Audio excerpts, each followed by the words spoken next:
Veamos las definiciones pendientes 2, 4 y 5. Se llama finita en su género aquella cosa que puede ser limitada por otra de la misma naturaleza. Por ejemplo, se dice que un cuerpo es finito porque siempre concebimos otro mayor. Y así también un pensamiento es limitado por otro pensamiento.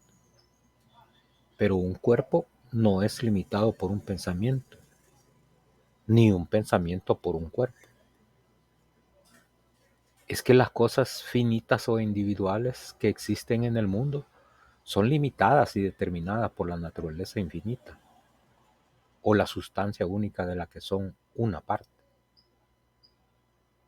Entonces cada cosa finita tiene una naturaleza específica y está limitada por su propia esencia. Pero esa esencia está en última instancia determinada por la naturaleza infinita o la sustancia única.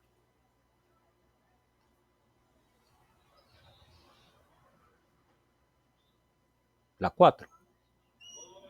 Por atributo entiendo aquello que el entendimiento percibe de la sustancia como constitutivo de su esencia.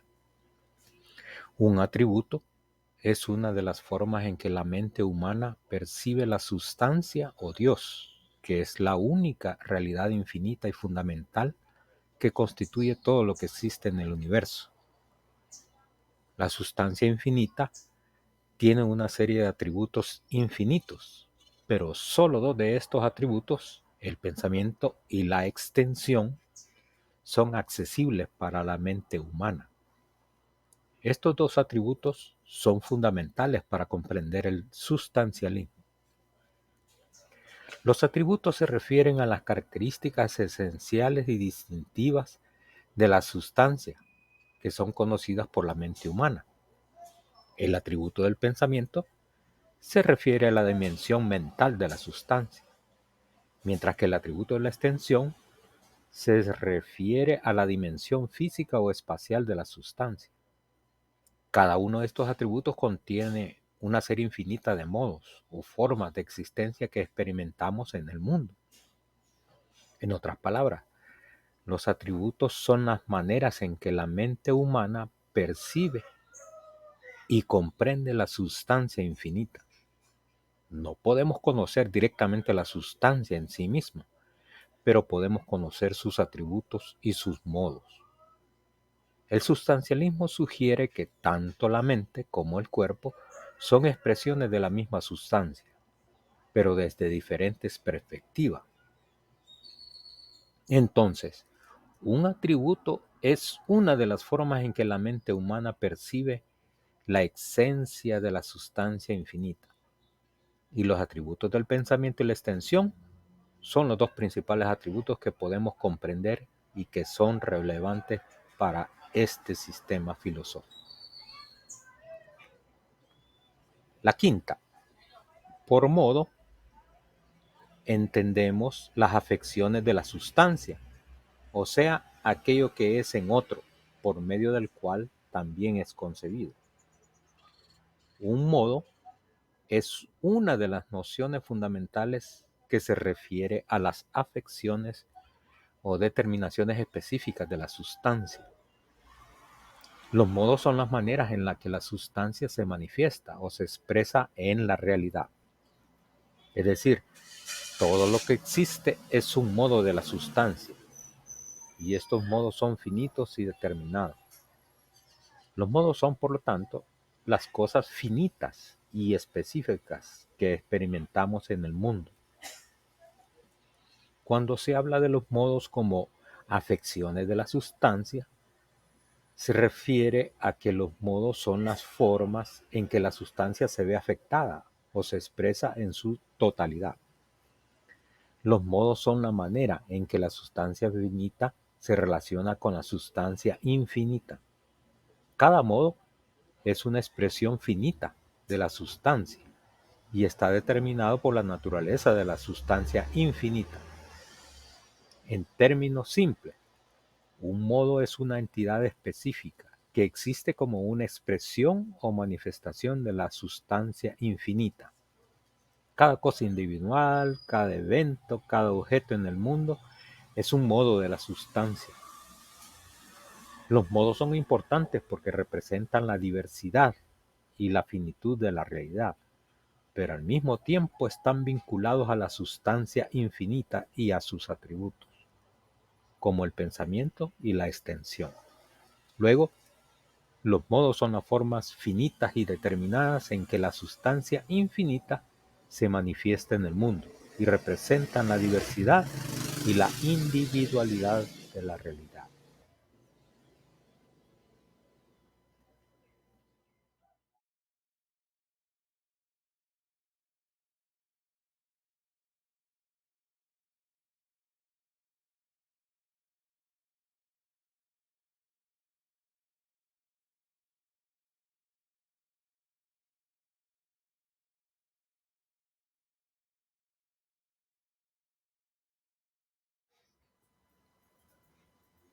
Entremos en los axiomas.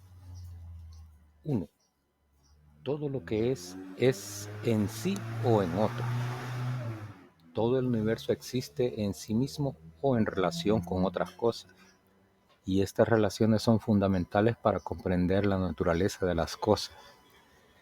Esta idea está relacionada con la concepción de Dios o la sustancia infinita como la única causa de todo lo que existe. Es una visión panenteísta en la que todo es una expresión de la misma sustancia divina, ya sea en su existencia individual o en su relación con otras partes del universo. Axioma 2. Lo que no se puede concebir por otro, se debe concebir por sí. Esto se relaciona con la concepción de la sustancia y la causalidad. Solo puede existir una sustancia infinita, que es Dios o la naturaleza. Y todo lo que existe es una extensión de esa sustancia. Según esta idea, nada puede existir de forma independiente de la sustancia infinita, y todo lo que existe es una manifestación de esa sustancia. Por lo tanto, cualquier cosa que no pueda concebirse como causada por otra cosa, debe concebirse como existiendo por sí misma, es decir, como una parte de la sustancia infinita. Este axioma refleja la idea fundamental de que todo el universo tiene una causa o razón de ser en la sustancia infinita y no puede existir de forma independiente. También se relaciona con el enfoque en la unidad y la interconexión de todas las cosas en el universo. 3. De una determinada causa dada se sigue necesariamente un efecto, y al contrario, si no se da ninguna causa determinada, es imposible que se siga un efecto. Esto está relacionado con el concepto de causalidad.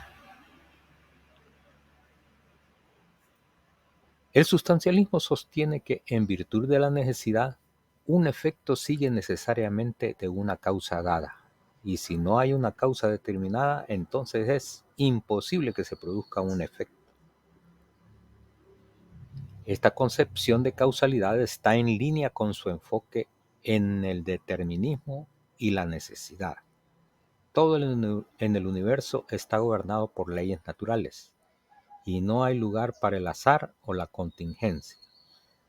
Cada cosa tiene una causa determinada que la hace ser como es, y esta causa necesariamente produce el efecto correspondiente. El mundo es un sistema rigurosamente determinado y regido por la necesidad. Esta perspectiva sobre la causalidad se relaciona con la visión monista de la realidad, en la que todo es una manifestación de la misma sustancia infinita, y todo lo que sucede en el universo sigue necesariamente de las leyes de la naturaleza. 4. El conocimiento del efecto depende del conocimiento de la causa y lo implica. El entendimiento de un efecto implica el conocimiento de su causa, y este principio está relacionado con su enfoque en la causalidad y la necesidad. Para comprender plenamente un fenómeno o evento, que es el efecto, es necesario conocer su causa, ya que la causa determina por qué y cómo ese efecto se produce. En otras palabras, el conocimiento de la causa proporciona una explicación adecuada del efecto. Este sistema aboga por la comprensión de la realidad a través de la razón y la deducción lógica, y esta idea se alinea con su enfoque en la necesidad y la determinación en la naturaleza. Este principio también está relacionado con su concepción de Dios o la sustancia infinita, ya que Dios es la causa de todo lo que existe en el universo, y por lo tanto, para comprender cualquier aspecto de la realidad, es necesario comprenderlo en relación con Dios o la causa última. 5. Las cosas que no tienen nada común unas con otras tampoco se pueden entender unas por otras. O sea, que el concepto de la una no implica el concepto de la otra. Las cosas que no tienen nada en común entre sí no pueden entenderse ni concebirse unas a través de las otras. Es una concepción rigurosa y sistemática de la realidad, en la que las cosas tienen propiedades y atributos específicos que se derivan de su naturaleza. Todo el universo tiene una causa y una naturaleza específica, y las cosas que son fundamentalmente diferentes no pueden entenderse o concebirse una a través de la otra, porque carecen de cualquier conexión o relación necesaria. Este enfoque en la necesidad y la determinación en la naturaleza lleva a la conclusión de que solo podemos comprender y concebir aquello que tiene una conexión causal o conceptual con lo que ya conocemos. Así, el conocimiento se basa en la causalidad y la conexión necesaria entre las cosas, y las cosas que no tienen nada en común o relación no pueden entenderse mutuamente. 6. La idea verdadera debe concordar con su objeto ideado. Se relaciona esto con el concepto de verdad, es decir, una idea verdadera debe concordar con su objeto ideado, o sea, debe corresponder de manera adecuada a la realidad o a la que realmente existe en el mundo. La verdad se entiende como la adecuación de la idea a su objeto. Una idea es verdadera en la medida en que representa fielmente la realidad. Esto se relaciona con el énfasis en la razón y la comprensión de la realidad a través de la razón y la deducción lógica. El conocimiento adecuado, que es aquel que concuerda con su objeto, es un camino hacia la liberación y la sabiduría. Esta es la idea de que la verdad implica una concordancia entre la idea y su objeto. 7. De todo lo que se puede concebir como no existente, la esencia no implica la existencia. Es la concepción de la existencia y la esencia. La esencia de una cosa no implica necesariamente su existencia. En otras palabras, el hecho de poder concebir o definir la esencia de algo no garantiza que ese algo exista en la realidad. La existencia de una cosa es una cuestión separada de su esencia. La esencia de una cosa se refiere a lo que la define y caracteriza, mientras que la existencia se refiere a si esa cosa realmente existe en el mundo. La existencia es un atributo adicional que debe ser causado por alguna causa, y la esencia por sí sola no garantiza la existencia.